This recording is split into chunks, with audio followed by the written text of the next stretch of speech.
So, you've heard it a million times, right? You got to invest your money. But maybe you're thinking the stock market is just some big casino for Wall Street pros. Well, today, we're going to break down Jim Cramer's playbook for getting off the sidelines and into the game. He argues it's way simpler and honestly more urgent than you probably think. Let's dive in. Okay, this simple metaphor, this is the key to Cramer's entire philosophy. He wants us to totally reframe how we see the market. So instead of fearing the downturns, we should see them as rain for our garden, a necessary event that actually helps our investments grow stronger over time. A market dip isn't a catastrophe, it's an opportunity. So why is it so important to get in the game right now? Well, it all comes down to this number, $100 trillion. That's the estimated size of what's being called the Great Wealth Transfer, as all this money moves from the baby boomers to younger generations. I mean, a fire hose of money is about to be turned on, and you need to be in a position to catch some of it. But here's the crazy part. While all this wealth is getting ready to move, most young people are just sitting on the sidelines. According to recent surveys, more than 60% aren't saving for retirement on a monthly basis. Cramer says this is a huge mistake, and we're about to unpack his solution. All right, Section 1, Conquering Your Market Fears. Let's start by tackling the single biggest obstacle that holds people back. Yeah, this is the big one, isn't it? The nightmare scenario that keeps people stuffing cash under the mattress. You invest your hard-earned money, and then, poof, some big crash just wipes it all out. It's a completely valid fear, but Cramer argues it's actually based on a misunderstanding of how losses really work in the market. And that misunderstanding, it boils down to this key difference. See, there are two kinds of losses. On one side, you've got a paper loss, and on the other, you have a realized loss. And trust me, they are not the same thing at all.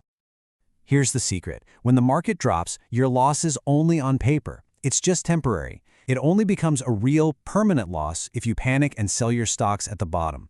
The whole discipline of being a long-term investor is knowing you don't lock in that loss. You just have the patience to wait for the recovery.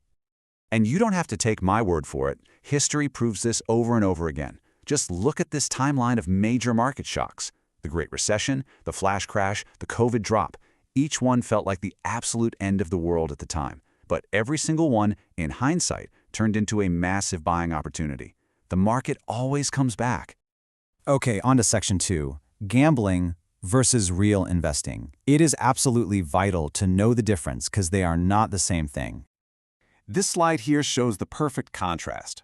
On the left, you've got the GameStop mania. That was all about mob buying and a short squeeze, basically a zero-sum game, where the goal was to hurt the other side of the trade, regardless of the company's actual health.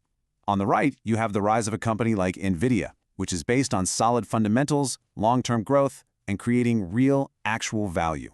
One is a bet, the other is an investment. This quote, wow, it comes from an absolutely incredible moment. At the peak of the GameStop squeeze, Cramer was laid up in a hospital bed, recovering from emergency back surgery. He saw the mania unfolding, and get this, he literally ripped out his catheter, got his producers on the phone, and went on air from his hospital bed, just begging people to sell and take their profits before it all inevitably collapsed. So what's the big lesson from that whole crazy saga? It's this: discipline trumps conviction. The GameStop crowd had all the conviction in the world that they could just will the stock to go up forever. But a disciplined investor, they have a plan to take profits, they know when it's time to walk away. And that discipline is what separates winning from losing in the long run. All right, moving on to Section 3, How to Find Great Stocks. Let's look at how you can use your own personal edge to get ahead. Cramer's process is actually beautifully simple, and it starts with your own life. Just observe. What products do you and your friends absolutely love? What trends do you see happening all around you?